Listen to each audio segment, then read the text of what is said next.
you go bankrupt. And there's a penalty for bankruptcy. Your credit sucks. You're very difficult to get a loan. Very, very difficult for people to trust you again. You have to earn that trust back. And even then, it's always going to be a stain in your record. Absolutely. He needs money. You think he's going Once broke? again, come on. Fighters like that always go broke. Yeah, he's stupid. He's an idiot. He loves the fame and he loves the money. So ultimately, if you're just that money hungry and that fame hungry, you're going to just do whatever. You don't care what it is. Joe Rogan has reportedly taken a hard stance on Jake Paul, suggesting that the wave of lawsuits and ongoing accusations about fixed fights may have done irreversible damage to his boxing reputation. Critics argue that Paul's glossy record now feels empty, shaped more by selective matchmaking and media hype than genuine competitive achievement. Even if the legal issues eventually fade, many believe the doubt surrounding his fights will never fully disappear. In combat sports, trust is everything. Once fans begin questioning authenticity, victories lose meaning and records stop defining legacy. Because there's a price that you pay that is not worth. That kind of stain doesn't wash away with money or publicity. Suspicion surrounding Paul's fights intensified after his bout with Anthony Joshua, as fans flooded social media pointing out what they viewed as unusual patterns throughout the event. One of the biggest talking points was how Paul managed to survive longer against Joshua than Francis Ngannou did, despite the massive differences in power, experience, and pedigree. What was marketed as a massive crossover spectacle quickly became a magnet for speculation. From leaked training footage to strange betting behavior and outspoken analysts, many began suggesting the event leaned closer to entertainment. Away from Jake Paul versus Anthony Joshua. What have we got here? As I look at it, for the fans, it put boxing still on the map because it keeps boxing relevant. Having exhibition fights like this, different celebrities and different things like that. I look at it as a fun thing for fans and stuff like that. I don't really take it seriously, because, we in the business of boxing. That right there is just, exhibition stuff. But I'm hearing they say it's a real fight. But yeah, it's a real fight because both guys are getting in a fight. I'm still the one that be thinking certain things are scripted as well too. So, but we'll see. I always say may the best man win, and main thing about it, may those guys go in there and have a hell of a lot entertainment than pure competition. Numerous commentators described the matchup itself as baffling. A YouTuber turned boxer with a relatively modest professional record stepping in against a former two-time heavyweight champion raised eyebrows across the boxing world. Joshua has spent years competing against elite opposition, while Paul's resume remains limited by comparison. Many analysts labeled the bout as wildly unbalanced, with Paul viewed less as a legitimate challenger and more as a profitable attraction. That perception only added fuel to claims that the fight prioritized spectacle over sporting integrity. Jake Paul, fake Paul I call him, against Anthony Joshua. Massive unit, two-time world champ, still got a big punch. I think he's mentally fragile at world level if he goes against the big guns because of the knockout, especially the Dubois knockout when he got fucking splattered.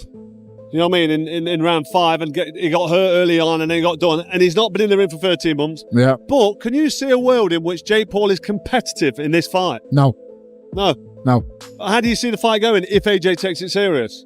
Simon Jordan escalated the controversy even further by claiming that Anthony Joshua could have ended the fight whenever he chose, but intentionally didn't. Jordan suggested the bout needed to be extended to meet Netflix's expectations, rather than boxing's competitive standards. According to his theory, Joshua's power, timing, and experience were so far ahead of Paul's that a quick knockout would have undermined the event's entertainment value. Instead, the fight allegedly required rounds, tension, and drama to satisfy the massive streaming platform and global audience. While Jordan offered no concrete evidence, his comments mirrored what many fans were already thinking, that when huge money and streaming giants are involved, entertainment can quietly outweigh competitive realism. Paul posted on Twitter after the fight, jaw broken, heart and balls intact. That's a good thing. Time to rest, recover, and return to cruiserweight. I mean, he's coming out of it as if, well, yeah, I got battered in the end, but boy. That's what he will do. I mean, it depends what you think this was. I mean, I never felt it was anything other than entertainment. I'm not surprised that Anthony Joshua could have knocked Jake Paul out anytime he wanted to. He didn't want to. So why didn't he? Because Well, when you're on a platform like Netflix that turns one-part episodes into a 6-part series, why would you think that part of their entertainment model is to have a 30-second fight? Why? You watch a Netflix series, you can watch it and you can go, well, I get the gist of it. Why have you got to turn it into 10 episodes? Because I'm dying with boredom after episode. Are you telling me that Netflix probably emphasised, listen guys, take this as long as you can? Anthony Joshua didn't step, irrespective, I sat to all these guys, whether it be Spencer or Paul Smith, talking about the fact that Jake Paul couldn't run, didn't have the footwork to be able to move around. After the fight, Ryan Garcia added his voice to the debate with a blunt social media reaction that quickly gained traction. Garcia said he respected Paul's effort, but made a pointed comparison involving Gervonta Davis.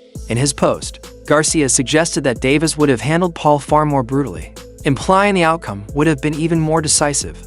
Many boxing insiders agreed, arguing that the fight did not resemble elite-level competition. Even days after the event, criticism continued, with some insisting the Joshua-Paul matchup should never have been sanctioned in the first place. Oscar de la Hoya also reignited old controversy by revisiting Jake Paul's previous bout with Mike Tyson. Fair play to Jake Paul. He has a lot of guts, and the fact that he wasn't carried out of this fight on a stretcher, certainly I guess you can say is a positive. But what did I think about this? What did I think about Mike Tyson versus Jake Paul? Look, it felt like Anthony Joshua carried him. It felt like Jake Paul brought in as much of a negative anti-style as possible, circling away, constantly holding Joshua, constantly falling to the ground. Again, while you're certainly going to give respect for the YouTube star turned fighter for having the guts to put on this type of show and to stand in there for as long as he did until a clean right hand in the corner when Paul was absolutely exhausted, dropped him and ended the fight. This is not elite boxing, and we knew that coming in, but if these fights are going to be sanctioned as official fights, like the Mike Tyson fight from last year, like... Oscar de la Hoya also reignited old controversy by revisiting Jake Paul's previous bout with Mike Tyson. De la Hoya suggested that fight, too, may have been manipulated, claiming Paul paid Tyson to secure a favorable result. He pointed to widespread observations that Tyson appeared restrained, lacking the aggression and intensity expected from a fighter of his stature. De la Hoya implied this wasn't an isolated case, but part of a broader pattern surrounding Paul's career. Days this fight was. I do believe it was scripted. What? And I believe that Tyson was certainly held back. What? Look, I'm a fighter and I can see it. It goes on the record and it was sanctioned. So Jake Paul paid to get the W on his record? Bruh. For what? For your own personal satisfaction? Bruh. I keep telling you, if you want to be a real fighter, like you say you want to be, what are you doing? During the Tyson fight that appeared to favor Paul, one widely discussed clause allegedly imposed financial penalties on Tyson if he knocked Paul out too early. That revelation intensified concerns that contractual limitations, rather than competitive instinct, influenced how the fight unfolded. David Hay offered another layer of analysis, suggesting that Paul may be misjudging what it truly means to face an elite, uncompromising opponent. Hay speculated that Paul's experience in previous fights, some of which critics believe were carefully managed, may have given him a false sense of control. However, Hay emphasized that Anthony Joshua reportedly refused any scripted conditions, insisting on a fully legitimate contest. That reality, Hay argued, represents Paul's toughest challenge yet, facing a world-class fighter who won't adjust for money, marketing, or narrative.